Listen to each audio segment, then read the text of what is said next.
ఈ ఉద్యమాన్ని ముందుకు తీసుకెళ్లేటువంటి సైనికులుగా ఆదరైనటువంటి మీ అందరికీ ముందుగా సిపిఐఎంఎల్ న్యూ డెమోక్రసీ పక్షాన లాల్ సలాం.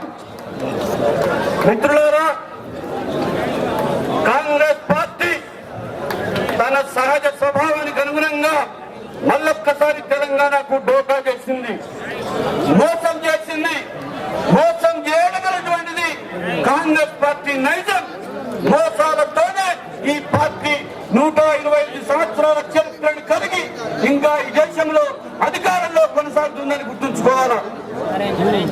సోనియా గాంధీ గారు ఆమె తనయుడు రాహుల్ గాంధీని నెహ్రూ వంశానికి నాలుగవ తరం వారసునిగా చేయడం కోసం ఆమె ఈ మధ్యనే జైపూర్ లో ఒక చింతన్ బయటకు జరిపారు. ఆమెకు సంబంధించినటువంటి ఆ వంశానికి సంబంధించినటువంటి వాళ్ళు ఈ దేశాన్ని ఏలాలే తప్ప ఈ దేశంలోని ఏ ప్రాంతంలో అయినా, ముఖ్యంగా తెలంగాణ ప్రాంతంలో ఒక న్యాయమైనటువంటి ప్రజాస్వామిక ఆకాంక్ష ప్రత్యేక తెలంగాణ రాష్ట్రం. అలాంటి డిమాండ్ని వరుసగా అది 1956 కావచ్చు, 58 కావచ్చు, 69 కావచ్చు, 2009 కావచ్చు, 2013 కావచ్చు, ఇప్పటి వరకు మోసగిస్తున్నటువంటి కాంగ్రెస్ పార్టీని గతం చేయకపోతే తెలంగాణ సాధ్యం కాదు కాదు కాదనేటువంటిది మరొక్కసారి మనం ఇవాళ గుర్తు చేయాల్సిన అవసరం ఉంది. కాంగ్రెస్ పార్టీపై ఎవరైనా భ్రమలు పెట్టుకుంటే విష కాకిని మీరు ముద్దాడినట్టే.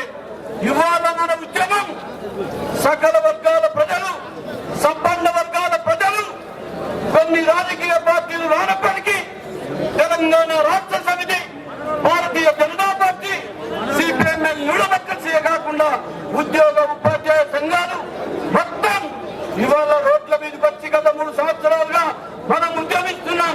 చేయని పోరాటం అంటూ లేదు. చారిత్రాత్మకమైనటువంటి 42 రోజుల సగజన సంఘటన చేశాం. మిలిటెంట్ రూపంలో మిలియన్ మార్చిని ఇదే ట్యాంక్ బండి మీద జరిపాం. సాగర్ హారాన్ని మొత్తం పోలీసు బ్యారికేడ్ల మధ్యన, నిర్బంధం మధ్యన, ఆంక్షల మధ్యన, ముళ్ళకంచెల మధ్యన లక్షలాది మందిగా తరలి మన తెలంగాణ తడాకే ఉందో చూపించాం. అయినప్పటికీ కాంగ్రెస్ పార్టీ దాన్ని నడిపిస్తున్నటువంటి యూపీఏ సర్కార్ తెలంగాణ ఇవ్వడానికి సిద్ధంగా లేదంటే ఇంకా మనం బలహీనంగా ఉన్నాం. ఎక్కడో ఇంకా మనం చేసినంత చేయట్లేదన్నటువంటి విషయాన్ని ఇవాళ మనం అర్థం చేసుకోవాలి.